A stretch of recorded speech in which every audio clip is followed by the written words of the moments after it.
America. The land of the free, home of the Whopper, and this place. Detroit Motor and Rock City, the heart of not only American muscle, but arguably also the car capital of the world. However, this is also the Crew 2, which is set in that America land of the modern day, and the city of Detroit no longer hums and roars as men drink petrol, making sexist comments about women's looks. The Crew 2 is the only online game I have played properly in the world, and I've played it a lot. Aside from F1, Dirt, Forza, Wreckfest, Grid, WRC, Assetto Corsa, Need for Speed, Burnout, and countless other racing games, it is my little moment to enjoy cars. I wouldn't call myself a petrolhead, not to the point you'd call Carroll Shelby one, a man who drank leaded petrol like it was coffee, but I do like a good looking car. A 1957 Cadillac Eldorado does make my penis fizzy. I don't know why, I think it's just the romantic idea we've made of it, but there's something special about taking a nice car across America. The Crew 2 lets you do that to a smaller extent,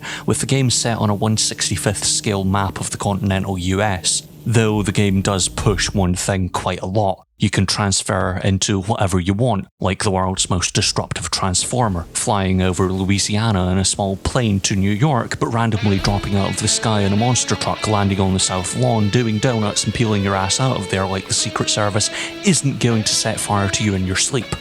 God bless God, President Reagan.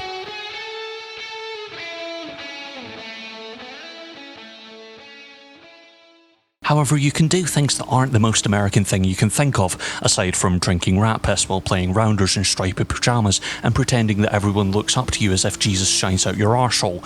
For example, you can drive cars that aren't diametrically opposed to reality by being both overly powered, but somehow the engineers could only get a couple of hundred horses out of it. No, you can drive proper cars like a Ferrari, a McLaren, a Koenigsegg, a Jag, an Aston, a Bentley, my Abarth 124 Spider, and a Lamborghini. The truth is, as open and sprawling as the world might be, there isn't really much to do in it. You can drive from one generic looking place to another generic looking place, or you can do races, which aren't that interesting, and that's about it. You can set yourself little challenges, but that only works for a short while, and there's more fun in lighting your pubes on fire and running around an old folks' home seeing how many grannies you kill.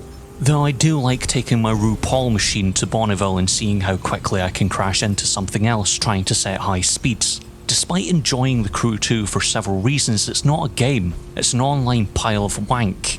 Sure, you can play for 20, 40 some hours progressing well enough, but Ubisoft has to Ubisoft, and your wallet will be buggered to death by the end of it, with currency after currency spilled out, upgrades and all these different loot box based bollocks purging the game of any actual progression. You're left with a slow grind by the time you have gotten to the higher levels, which makes buying newer, faster and nicer looking cars a complete fucking ball ache. Yes, I might sound angry, but that's because I am. I'm over 100 levels deep at this point, and it's a nightmare to progress without redoing races I don't entirely enjoy in the first place, making every latest update or season feel like it is window dressing at a strip club for sex pests. Do I recommend the Crew 2? Yes, but take the warning that it isn't the nicest game to you, and it will always have an eye on your wallet if you let it into your house.